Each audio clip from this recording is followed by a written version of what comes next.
subscribe, and hit the bell button to get notified.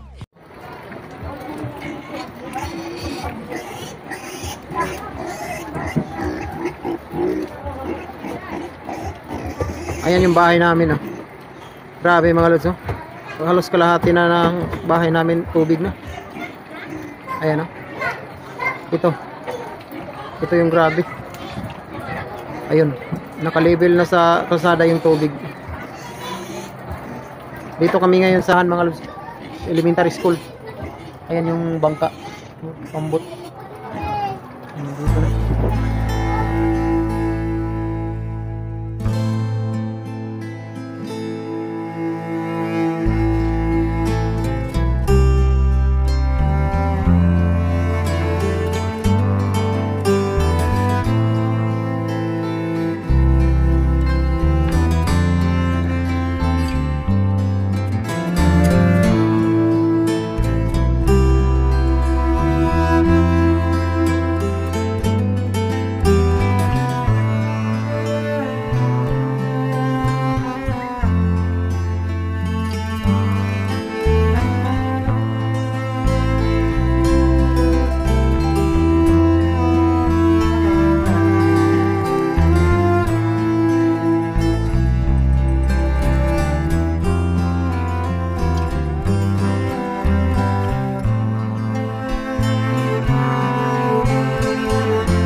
Ayan mga lods, ito na ngayon yung daan. Tingnan nyo, napakataas ng tubig mga lods, hanggang dun.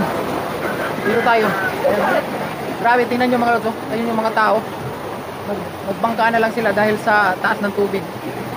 Ayun, dito pa sa kabila. Ito yung Barangay San Marcos. Andun yung bahay namin mga lods, ayun. Dan, wala na, lubog na sa baha. Ayan, ganyan kalalim lang mga lods dun sa bahay namin. Sana bumunta sana tayo dun kasi ulan mga lods. Hanggang dito lang tayo. Ayun, oh. Nagbakwit din sila mga lods. Grabe dito sa lugar namin, napakabaha na talaga. Dun sa malapit sa highway, pumunta na sila ng Bunawan. Kaway. Ayan sila mga lods. Galing yan dun sa bahay din nila, papunta dito.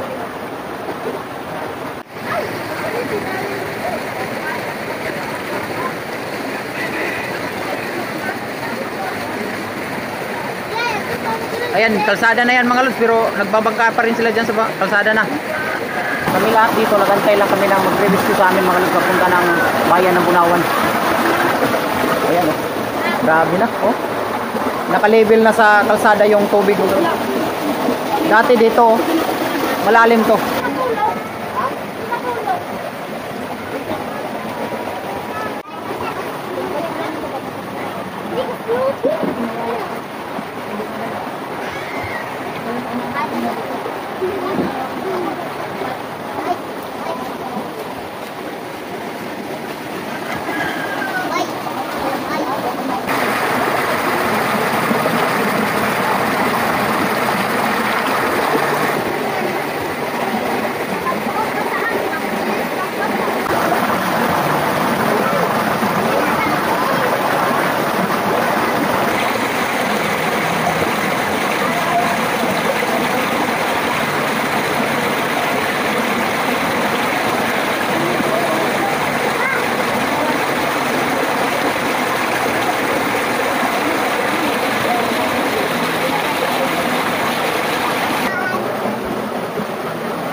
ba dito?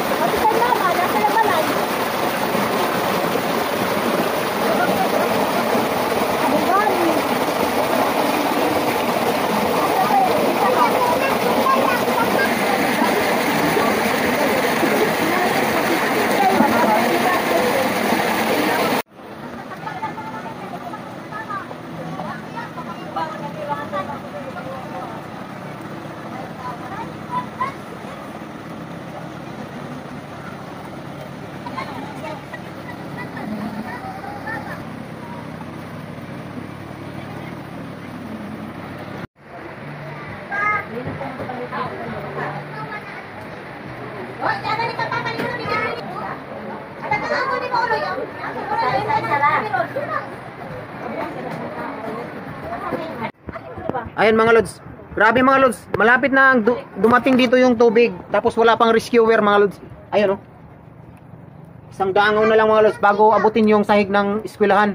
Pero wala pang nag-rescue dito sa amin sa San Marcos. Oh, tingnan niyo mga lods.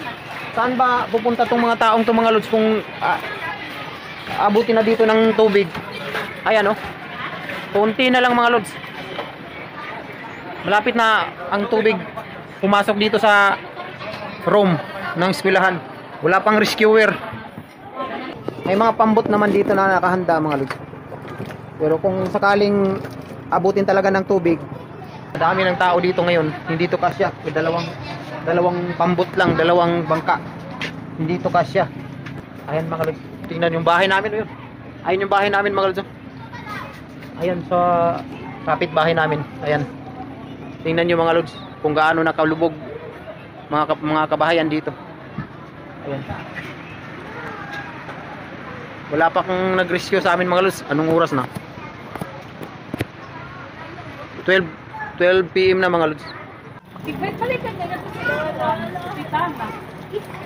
Mo pala manawag. Nagulong tagi-rescue kay na sa bayra ang rescue.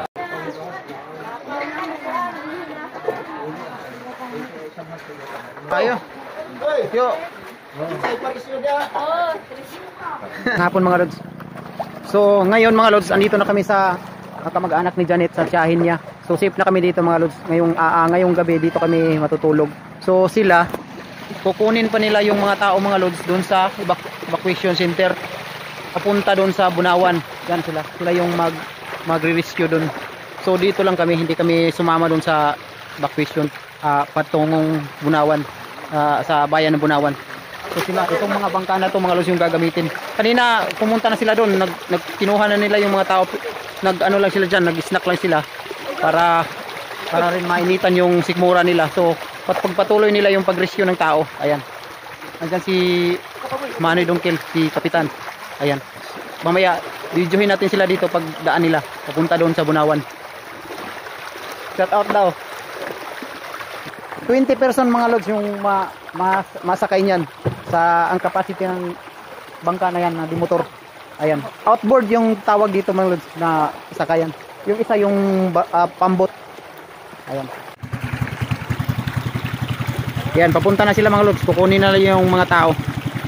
Mamaya abangan natin sila pagdaan nila. Ay, andun na yung isa.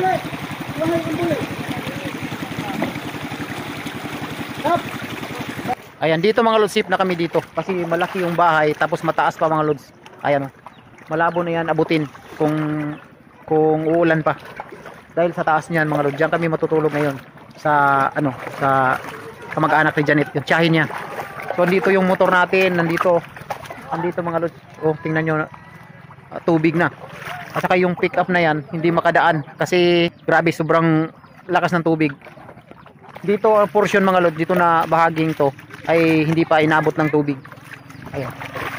Abangan natin sila yung mga tao na papunta doon sa Bunawan. Shoutout na lang kay Uncle. Ay, sa vlog na to. Vlog nga ba? Ayun mga lods, papunta na yan sila ng Bunawan. Nag-rescue ng ng mga tao. Ayan. Punta na sila ng Bunawan mga lods. Mayroon pang isa sa sunod. Ayun mga lods, dito mga lods, palayan to nila dun na Ay, ito yung kamag-anak nila Janet. So, ayun mga lods yung nag-evacuate ng patungo ng Bunawan. Yun mga lods. Yan palayan yan dyan mga lods. Yung dinaanan nila. So ngayon, mataas yung tubig. Dito dumaan yung pambot na nag-rescue. Ayan sila mga lods. Dami mga lods, daming sakay. Kasi malaki yan mga lods, outboard yan. 20 na kapin, oh. Kabig karga, oh. Nasa unahan. Layo, ay. Labo na. So yun mga lods, babalik pa yun mamaya mga lods. Kasi malayo yun kasi mga lods dun sa Bunawan. Babalik pa yun mamaya. So yun lang mga lods, babay na. So huwag kayong mag-alala mga lods, nandito kami sa kamag-anak ni Janet. Ayan, yung bahay, mataas yan mga lods. Ayan. Dito muna kami magpapalipas na ang gabi kasi ayaw ko kasing pumunta doon sa evacuation kasi may mga anak akong mga lods. Napakahirap pagka nasa evacuation ka tapos may mga anak ka, 3 yung anak ko mga lods, tapos ayaw kong pupunta dyan sa evacuation center. Dito lang muna kami magpagabi, palipas ng gabi dito sa kamag-anak ni Janet. Tapos bukas ano daw yung motor ko, isakay daw doon sa outboard bukas ng siguro tanghali. So yun, bukas ng mga lods i-update ko kayo. Papunta kami doon sa ano, sa highway doon sa Bunawan. Pagkatapos ng mga ilang araw dito kami, babalik kami dito para mag-vlog. So ngayon hindi pa tayo makapag-vlog kasi yung mga bata mga lods, delikado. May namatay na nga dito mga lods kanina daw na ano na nakatulog daw yung ina. Na-separate kasi yung bahay nila mga lods. Nakatulog daw yung ina, tapos nasa duyan yung anak. Tapos bumaba daw sa duyan yung bata. Mga 9 months pa daw yung bata mga lods, bumaba. Gumapang daw mga lods patungo sa pintuan. So hindi na malaya ng ina na wala na pala yung bata, andun na sa tubig. So pag tingin niya daw sa duyan, wala na yung bata mga lods. So na yung bata nalunod na sa tubig. So napatay yung bata mga lods. So yun, ayaw ko nang ganun. Kanina may napatay na bata dito mga lods dun sa Hagnaya. So yun lang yung update natin mga lods. Sana sabayan nyo kami palagi mga lods sa video ko. Thank you sa inyo sa mga bagong mga subscriber. Thank you mga lods sa mga solid supporter natin. Thank you. Ayan, bye-bye. Doon sila Janet mga lods, yung mga bata. Nandito lang ako, nag-video ako sa dumadaan na mga ni-rescue, na mga rescuer dahil papunta sila ng Bunawan. Ayan. So bye-bye na. Subscribe and hit the bell button to get notified.